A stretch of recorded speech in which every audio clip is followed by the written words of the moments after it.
Boa noite, bem-vindo à nossa conversa. Hoje falaremos sobre o amor. Você sabe o que é o amor? Já confundiu amor com dependência? Dizem por aí que amar não é sentimento, é uma decisão. Você sabe o que realmente isso quer dizer? Se quer saber, fique por aqui. Este é o canal Escute Sua Essência, um espaço de reflexão sobre o ser humano de forma integral, corpo, alma e espírito.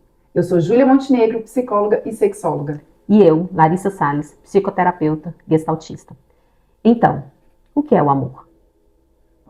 A gente já pode começar na definição clara da palavra. Amor é Jesus Cristo, é uma pessoa. E o que a gente pode começar a trazer de exemplo dele sobre o amor? Um exemplo claro para mim, o que vem é sobre o livre-arbítrio. Que ele nos deu. Total. O livre-arbítrio do amor que ele tem pra gente, de deixar a gente escolher o que a gente acha que é melhor. Sem impor, sem taxação, sem cobrança. Ele deixa. Esse pra mim é a melhor forma de amar. É diferente daquele amor de dependência, de que você impõe ao outro o que você quer. Ele não é assim. De querer a pessoa presa a você, né? Então ele deu esse livre-arbítrio para não nos prender a ele, não é? Ele pede, né? Amar a Deus sobre todas as coisas. Ame ao meu Pai sobre todas as coisas. Mas você escolhe. Eu te dou os 10 mandamentos e você escolhe ou não seguir, né? Eu te dou essa liberdade. A gente já falou um pouco de liberdade na outro bate-papo.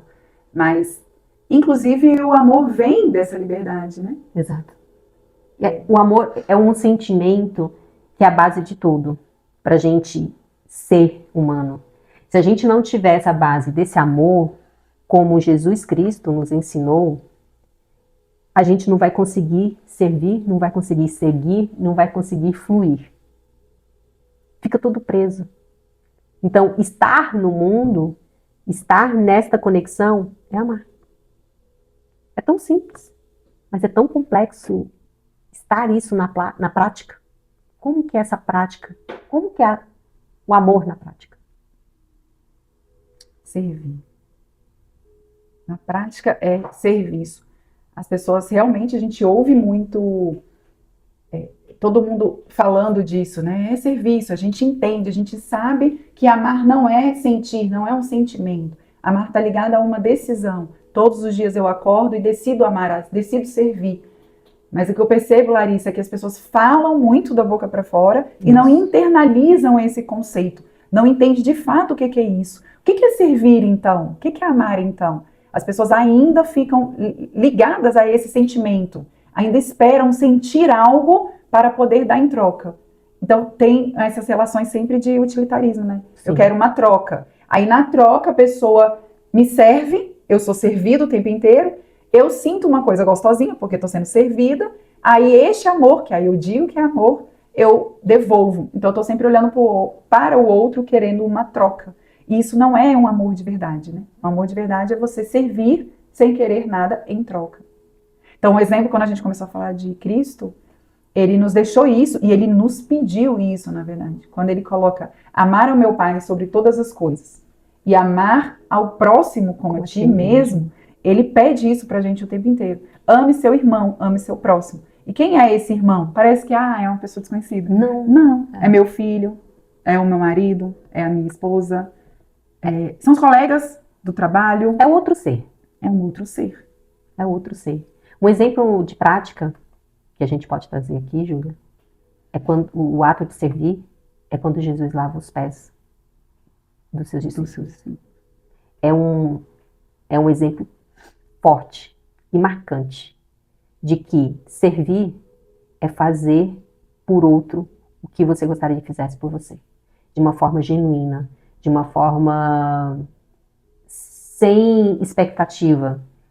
Então, Jesus, ele mostra de uma forma simples, clara, de que você sendo humilde, você sendo genuíno, você vai receber em troca. E mostrando o quê? Amor sem guerra, sem confronto, sem bate-volta, não é isso. O tapa de luva de pelica é tipo assim, você me fez mal, eu te faço bem.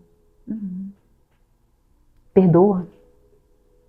O ato de perdoar também é um amor. E o perdão, trazendo nessa palavra, nesse tema amor, é para um amor próprio, para sua libertação. Porque quando a gente está com rancor, a gente está com raiva do outro. E a raiva não é de Cristo. A raiva não se conecta a Cristo. Ao contrário, se distancia. A gente precisa buscar essa conexão de perdão, de ter um amor próprio, de reconhecer que esse sentimento de raiva não é bom e buscar o amor. Que as coisas, as situações, elas vão se acomodando. Até mesmo nesse exemplo do perdão, não dá para você esperar passar, se fosse um sentimento, eu vou esperar passar aquela raiva, eu vou esperar passar o que eu tô sentindo, eu fui abusada, ou algo mais forte assim, né? Eu vou esperar isso passar para poder perdoar? Não, se amar é uma decisão, você tem que decidir, né? E não deixar o sentimento, não tem nada a ver com sentir. Não. É como trouxe o exemplo de Cristo, ele sentia alguma coisa, sentia simpatia, gostava de Pedro, sentia uma simpatia por João, gostava dos discípulos, ok, mas ele não agia pelo gostar, ele não agia pela emoção que ele estava. Algumas vezes ele ficava chateado, dava umas broncas, né, era duro com Pedro e tal, mas não tinha nada a ver com o que ele estava sentindo, era sempre a ver com o serviço, e não importa quem. E é interessante que assim, ele não diminui ele, né, então lavar os pés dos discípulos, do exemplo que você trouxe, por que ele? Se ele é o cara entre todos aqueles, né? Se ele é o rei. E como é que ele se sentia? Qual o sentimento de ter que se ajoelhar e servir aqueles homens, aqueles discípulos? Não é de ser menos porque está fazendo isso. Pelo contrário, né? Ele decide amar. Não, eu decido fazer isso. Isso é um gesto de amor. Eu observo você, eu enxergo o outro e ajudo. E curo. E dou de comer e escuto, é sempre num ato de serviço. Não importa o que ele está sentindo, se ele está com fome, se ele está cansado, quantas vezes ele já ficou lá pregando, exausto, cansado, tá, mas não importa muito o que tem dentro, o que eu estou sentindo, se eu estou cansado, se eu não estou. O que importa é, eu preciso amar os meus, e preciso ensinar isso a eles. Então, quando ele lava os pés, ele olha, se eu fiz isso, se eu faço isso, é daqui que vocês têm que partir, é daqui que vocês têm que entender. Isso é o que eu estou pedindo. Isso é amar o próximo. Então, sirvam uns aos outros. Né? Exato. E o servir está naquele exemplo que a gente trouxe no primeiro episódio sobre o ser humano, que é o triângulo, que a gente fala entre ser humano, servir, fazer, ter. É ser, fazer e ter. E que a sociedade está sempre no ter. Eu tenho que ter dinheiro, ter filhos, ter um casamento, e acaba que sem o amor também a gente não é. Nada. A gente não é nada. Nada. Porque é por ele e para ele. Se a gente buscar o amor de Cristo na nossa vida, a gente vai conseguir a prosperidade que quero ter de uma forma mais genuína, não imposta, não colocada. É que você ganha as coisas, você passa a ter quando você naturalmente é. Isso. Você é um ser humano. E é engraçado, a ponte disso, eu passo a ter quando naturalmente eu sou um ser humano, e como você faz para ser um ser humano cada vez melhor, ser cada vez melhor? Como que você faz para amadurecer cada vez mais? Servindo. Fazendo, e fazendo o quê? Em ato de serviço. Que é o meio. Como se diz, é a transição, o servir é a transição para o ter. Se você não consegue servir, você não vai conseguir ter. Porque não tem troca de amor, não tem troca de fraternidade, troca de compaixão. Não existe. Então, o ter, ele vai se tornando, não é impossível, mas ele não é genuíno e não é sólido. Quando se há uma troca genuína, ele é mais sólido, ele é mais consistente. E a gente fica preso a buscar logo ao ter, sem buscar servir, e fica raso. Por que as pessoas perdem um namorado rápido ou uma relação de amizade rápida? Porque é raso. É de troca. São relações utilitárias, né? Sim. Não são relações amorosas. Isso. Não fala assim, me fala sobre o seu relacionamento amoroso. Mas isso é um relacionamento amoroso? Ou você está se relacionando por algo que você espera uma troca? Então a gente costuma a se relacionar com as outras pessoas esperando essa troca. Então, esperando essa troca, você espera ter. Então, dentro desse relacionamento, o que eu tenho? O que eu vou sentir? O que a pessoa tem para me oferecer para eu sentir? Aí, de novo, a gente fica preso ao sentimento. Mas não é bem assim, não deveria. Não. Deveria ser o que eu tenho para oferecer, para servir. Exato. Então, eu gosto, assim, nas mentorias, Larissa, no consultório, trabalhando com casais, eu gosto muito de treiná-los a fazer essa pergunta, né? Quando eu acordo, o que eu posso fazer hoje que auxilie aquela pessoa, que ajude aquela pessoa? Então, é olhar para a necessidade do outro e ver, nossa, ela precisa disso. Então, eu antecipo e faço, eu sirvo. Isso é amar. Então, não é sentir algo. Eu sei que quando a gente se encontra, a gente sente muitas coisas. Sim. Então, a gente sente paixão, isso é paixão, né? A gente é guiado pelo sentimento. Mas também a gente falou no ser humano, sendo guiado, até em liberdade, né? Se eu sou guiado pelo sentimento, eu estou o tempo todo sendo guiado pelas minhas paixões, isso não é liberdade. Não, você está na prisão. Você vai de acordo. Então, dentro da paixão, você não tem uma liberdade. Você vai sendo guiado por aquilo que você está sentindo. A paixão está te guiando e você está indo naquele relacionamento. Mas quando você casa, se mantém firme, é uma só pessoa, está ali sempre com ela, em algum momento, essa sensação, esse sentimento, ele vai acabar. E tem que acabar, né? Em algum momento, você tem que deixar de ser escravo daquele sentimento. Em algum momento, você tem que ser livre para tomar a decisão de acordar e falar assim, o que eu posso fazer para melhorar a vida dessa pessoa que está ao meu lado? E na prática, como que a gente faz isso? Um exemplo. Aí eu percebi que a minha mulher está muito atarefada hoje, ela chegou tarde do trabalho, ela tem muita coisa para fazer. Eu percebo que a louça está imensa, que os meninos ainda estão, né, fazendo bagunça na casa e a casa está toda bagunçada. Então eu vou e antecipo. Eu percebo, eu enxergo a necessidade dela e antecipo. Então eu lavei a louça. Então ela chega em casa e vê tudo arrumado, tudo feito, os meninos já estão na cama. Então isso é o quê? Amor. Isso é amar. Ele decide, ele enxerga e olha que bonito, passa pelo enxergar o outro. Eu olho para você, enxergo o que você está precisando, o que você está precisando naquele momento e antecipo amando, servindo.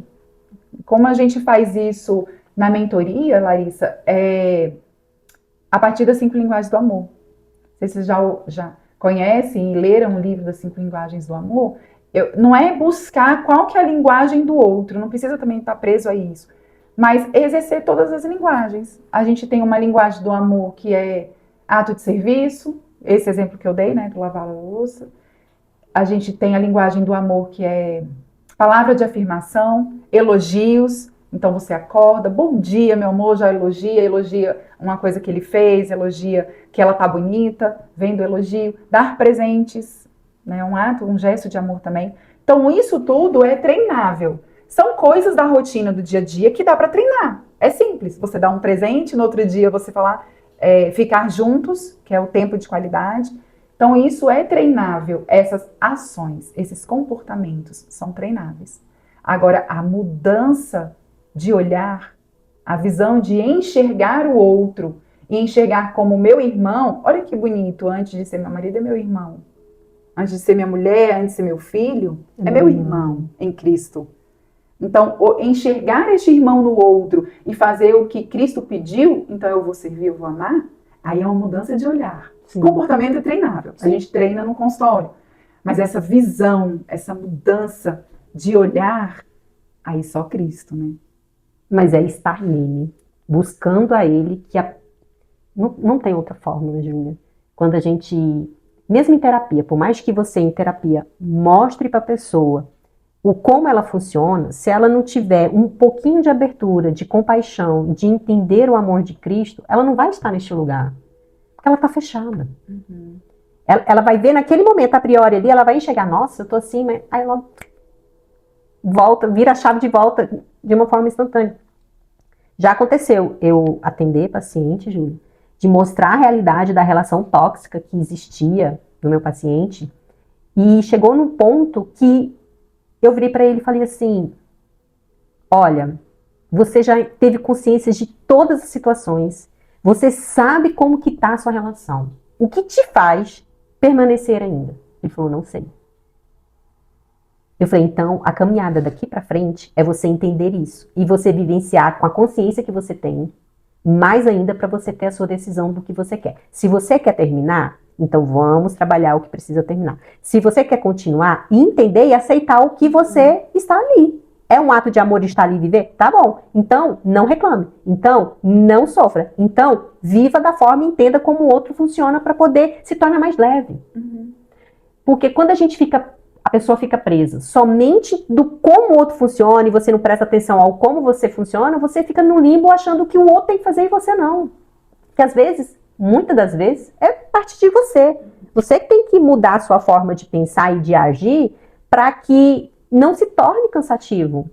Olhar para o outro com amor, entender como o outro funciona, como Cristo entendeu, como cada um funcionava dos seus 12 discípulos, que cada um tinha uma personalidade, cada um tinha os seus defeitos, cada um agia de uma forma... E cada um tinha seus vícios, né? Exato. Tem um que é irado, tinha um Tomé que tinha gula, né? O outro soberba, o outro avarento, que foi Judas. Todos têm os seus vícios. E nem por isso Deus deixa de amar. Exatamente. Nem por isso Deus deixa de servir. Se ele fosse pegar os discípulos para disseminar a palavra dele, fossem tão perfeitos como ele, que sentido faria para mostrar para o ser humano de que você é falho, você é falha, e que eu sou falha, e de que a gente pode ser algo melhor? E amar é isso. Mas acho que a beleza está nisso. Sermos pessoas falhas e realmente a gente serve e ama para ajudar o outro a se aperfeiçoar. Então, dentro de um relacionamento, por exemplo, é olhar para o outro e querer... Tem uma frase assim dentro do catolicismo de querer que o outro vá para o céu. Então, você casa e está unido porque você quer que o outro vá para o céu, vá para a eternidade. Então, olhar para isso é você falar assim, não só de comportamento, como eu estava falando, o que eu posso fazer hoje para ajudar, o que a pessoa tem de demanda, que eu posso oferecer o meu amor e que eu posso servir, mas nesse sentido maior mesmo, mais profundo do sentido da vida. De o que eu posso auxiliar, que ferramenta eu tenho para que aquela pessoa se torne uma pessoa melhor. Para que, quando fala assim, querer que o outro vá para o céu, é isso, querer aperfeiçoar o outro. A gente fica buscando se aperfeiçoar. Né? Até no trabalho também. A gente faz muito, as pessoas fazem muito isso entre os colegas, né? Tudo sou eu, tudo é para mim, tudo eu estou pensando em mim, em sobressair no trabalho. O que eu posso fazer aqui para ganhar algo em troca. E não tem essa ideia... De agregar. Isso. E de visualizar o outro. O que o meu colega tem de dificuldade que eu posso auxiliar. Exato. Que ferramenta eu tenho? Todo mundo tem uma ferramenta que pode emprestar para o outro, vamos dizer assim. Quando trabalha com casais, eu falo, gente, cada um tem a sua mochila. Tem toda a bagagem de história, de educação. Mas tem a sua mochila de habilidades socioemocionais. Então, a paciência eu não tenho. Tem algum filho específico que eu não tenho uma paciência. Aí você chama a pessoa e fala assim, ajuda aqui, que a minha paciência já esgotou. Você tem mais paciência do que eu. Né? Tem um que é mais analítico, tem um que é mais, vambora, né? Vamos fazer. Dinâmico. Então, se você tem essa ferramenta, toma aqui, utiliza, né? Você empresta a ferramenta para o outro, auxilia, ou sai de cena também, desde que eu resolvo. E isso no trabalho poderia muito ser feito, se as pessoas estiverem sempre com o foco de amar e servir o colega de trabalho. Isso serve, e essa prática que você trouxe, serve também para as relações. Quando você está educando o filho, como você trouxe. Eu não estou sem paciência. Cuide aqui, faça isso. A minha comunicação não está muito boa. Ou hoje eu não estou muito bem, porque a gente também tem o nosso momento que não está bem. Por mais que a gente tenha habilidade, a gente não está bem para poder utilizar ela. E está tudo bem. A gente não é obrigado a estar bem todos os dias e usar tudo que a gente tem de uma forma plena, coesa e prática e funcional. Não. Tem dia que a gente não está bem. E aceitar você não estar bem é ser humano também, mostrar que você tem seus altos, seus baixos. E estar no mundo é isso. Eu vejo quando você estava falando, Júlia, me veio da palavra amor que a gente está falando, em relação a corpo, alma e espírito, quando a gente coloca nas 3 dimensões, eu vejo que o amar é a base do ser humano, e quando você transcende, que é o meio, que é o servir, você está transcendendo. Amar é uma transcendência constante. Em diversas situações. Então você vai estar sempre como ser humano, você sempre servindo, transcendendo, para você sempre transcender para você ter. E essa transcendência é uma evolução constante. Você transcende a cada instante. O ato da gente estar aqui é uma transcendência de poder falar de todo o nosso conhecimento, de toda a nossa prática clínica, levar para vocês uma reflexão, para vocês transcenderem. É nessa perspectiva. Então, e é a mudança de chave, de olhar que eu estava falando, até nisso, né, das pessoas que estão aqui, que usam rede social. É diferente você pensar em fazer esse trabalho, em estar aqui para ter visualizações ou ter seguidores ou algo assim. Agora, estar aqui para servir e passar o que a gente conhece, o que a gente sabe, com a intenção e o intuito de querer que vocês se tornem pessoas melhores, se tornem, né, pessoas fortalecidas, amadurecidas, que esse é o nosso objetivo, o olhar é diferente. É diferente. Então, ok, espero muito que o canal tenha muitas visualizações, que a gente cresça bastante aqui, mas não é o foco. Não. Entende? Isso pode ter como consequência. Até isso, as pessoas que gostam muito e querem, realmente hoje a gente precisa muito disso, né? De rede social, de a IA tá chegando pra gente utilizar essa inteligência artificial e tudo. Mas se o foco ficar sempre no ter, você se perde enquanto ser humano. E para o mundo que está por vir, esse ter vai ficar mais escasso. Porque a IA ela vai tomar isso. E esse é o ponto que a gente precisa trazer para vocês entenderem e refletirem sobre a IA. A gente pode até trazer um tema sobre IA. Uma conversa sobre isso. Sobre IA. Porque ela vem de uma forma que ninguém está tendo noção de como que está.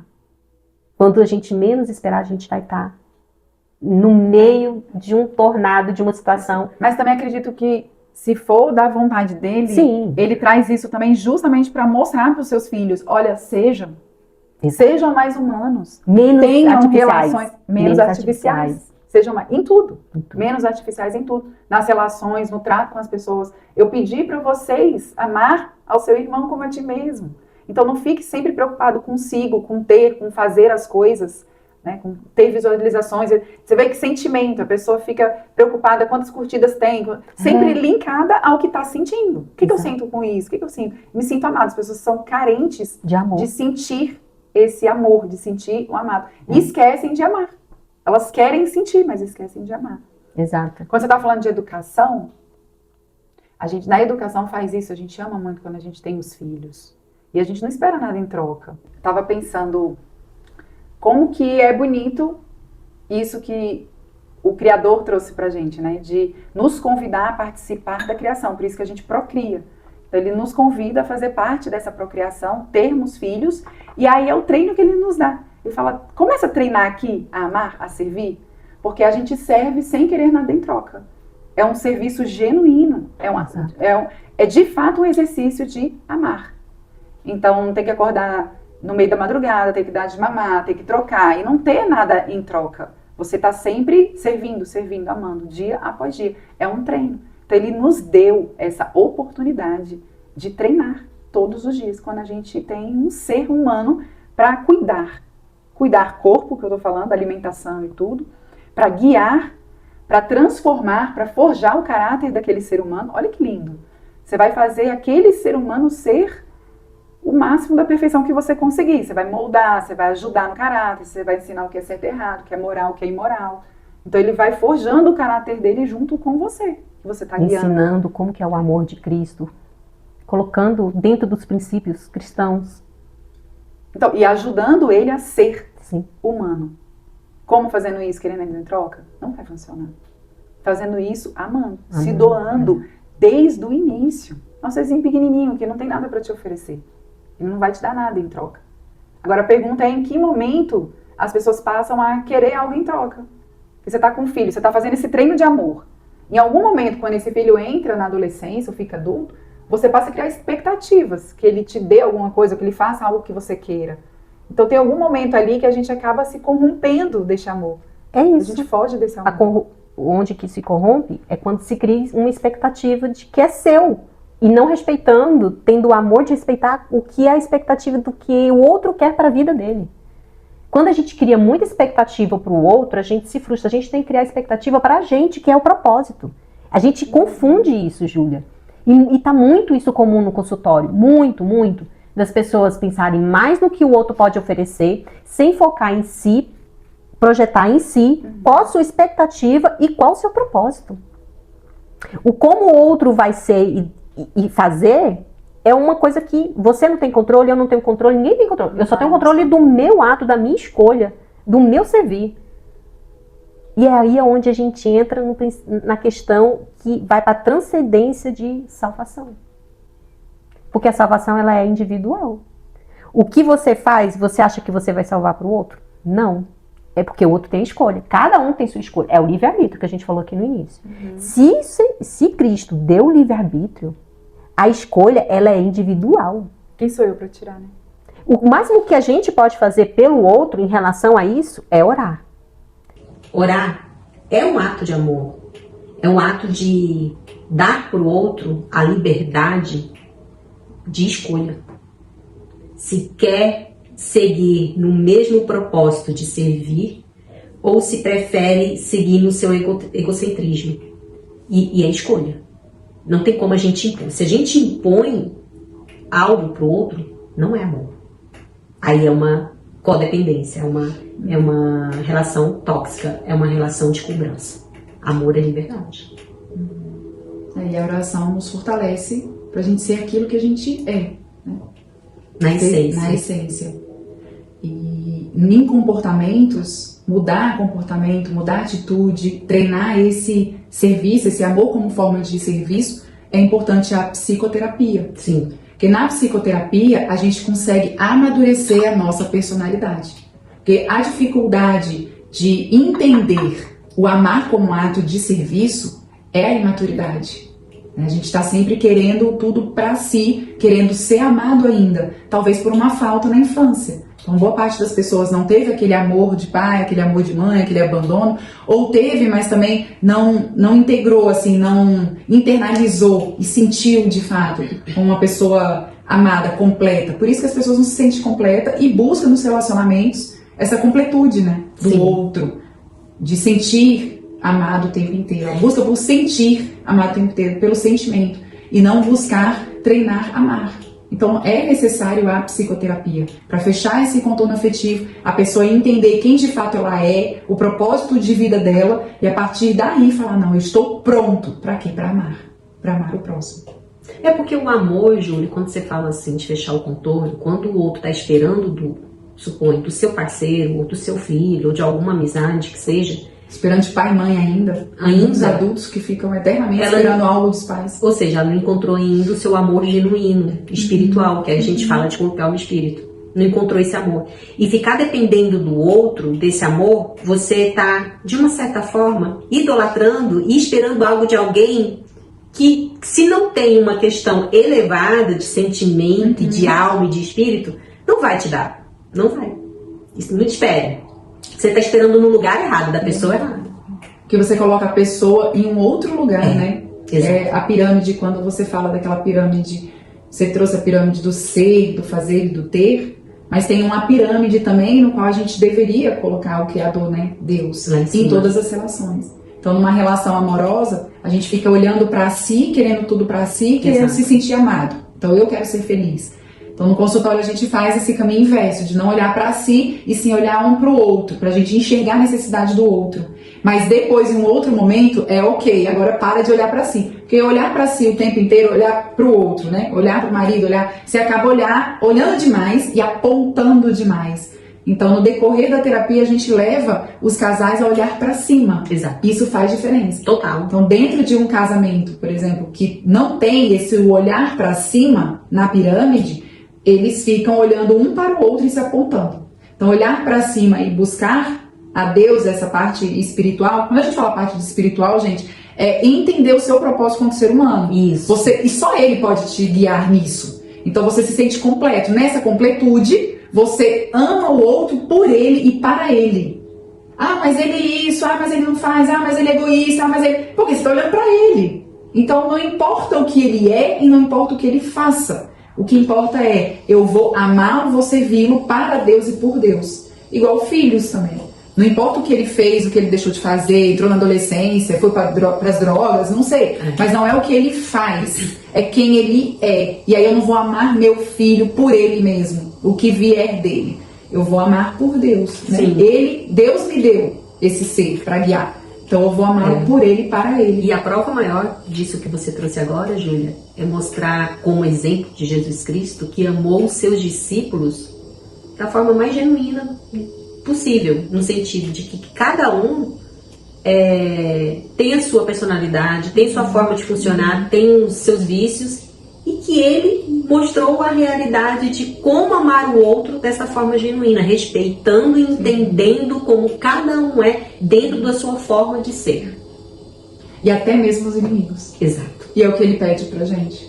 Não ame só seus irmãos e aquilo que você está recebendo de bom em troca. Ame também os seus inimigos. Aqueles que pensam diferente, aqueles que têm as ideias diferentes. A gente está nessa polaridade, mas amar sempre o outro, servir. Sim, e o que eu vou trazer para a psicoterapia agora, isso que você trouxe, porque muitas terapias, lógico que existe a situação de amor próprio. Muita gente tem essa dificuldade de amor próprio. Trabalha a questão do amor próprio na psicoterapia, só que eu acho que é uma linha tênue o amor próprio. Porque quando ele é exacerbado demais, ele não consegue olhar para o outro com compaixão. Então, é esse cuidado que a gente tem que ter no olhar de como, quando vai trabalhar com o seu paciente, essa relação do amor próprio. A pessoa tem que resgatar esse amor próprio. Só que também demais, olha com o outro com soberba, com superioridade e não passa a servir. Aí fica só no ter. Aí ele não transcende, não consegue passar por essa etapa. E só não se amando. E aí fica o quê? Você não serve, você quer servido e você se serve. Eu quero ser Já servido, me basta. você se serve. Não é neste lugar. Isso é perigoso. Isso. Mas a gente pode depois uma conversa sobre isso. Porque o amor próprio, as pessoas gostam muito de autoestima, autossuficiência, autocuidado. Você vê, é tanto alto, até na palavra alto, é tudo eu. E o alto é lá em cima. E você só cuida do eu, mas não cuida do alto de cima. É um outro alto que você tem que ir. E não alto de si. Isso. Autoestima. Tudo alto. Então, pra assim, mim. Exato. O que a gente quer trazer aqui para vocês é essa reflexão, para entender em qual lugar que você está e o que você pode ser, pode servir. E se esse conteúdo te ajudou de alguma forma, não guarda só para você. Não guarde só para si, sirva. Então curte, Exato. Compartilha e segue o canal para continuar recebendo conteúdos que amadurecem e fortalecem você. Aqui toda semana tem uma conversa nova que vai te ajudar, te edificar como ser humano. Confira também as conversas anteriores que a gente fala sobre o ser humano, sobre liberdade e como uma conversa puxa a outra. Isso vai ajudar bastante você. Porque escutar a sua essência também é uma escolha. Nos acompanhe. Até a próxima conversa. Até mais.